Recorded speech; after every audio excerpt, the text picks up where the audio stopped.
অবশেষে আজ ভারত ও বাংলাদেশে চাঁদ দেখা গিয়েছে। তো ফ্রেন্ডস, ঈদুল আজহা ভারত ও বাংলাদেশে কবে পালন করা হবে এই ভিডিওতে আপনাদেরকে বিস্তারিতভাবে জানিয়ে দেব। অবশ্যই ভিডিওটি শেষ পর্যন্ত দেখবেন। তার আগে আপনাদের কাছে ছোট্ট একটি রিকোয়েস্ট করছি, আপনি যদি আমাদের এই ফেসবুক পেজটিকে এখনো ফলো করে না থাকেন তবে এইরকমই নতুন নতুন ভিডিও সবার আগে দেখার জন্য অবশ্যই ফলো করে নেবেন। চাঁদ দেখা গেছে 28শে মে, পবিত্র ঈদুল আজহা।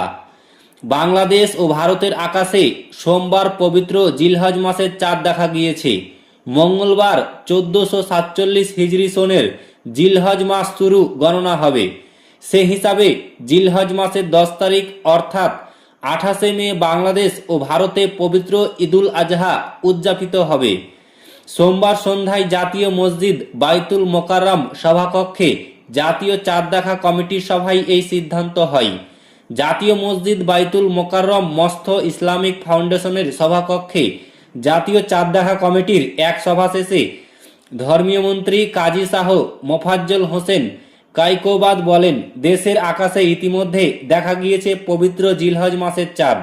এদিকে ঈদুল আজহার তারিখ ঘোষণা করেছে সৌদি আরব। রোববার চাঁদ দেখার সময় দেশটিতে সোমবার থেকে জিলহজ মাস শুরু হয়। 26শে মে হবে আরাফাত দিবস এবং ঈদুল আজহা উদযাপিত হবে সৌদি আরবে 27শে মে। এর আগে একই তারিখে ঈদের ঘোষণা করে তুরস্ক, ইন্দোনেশিয়া, মালয়েশিয়া সহ বিভিন্ন মুসলিম প্রধান দেশ।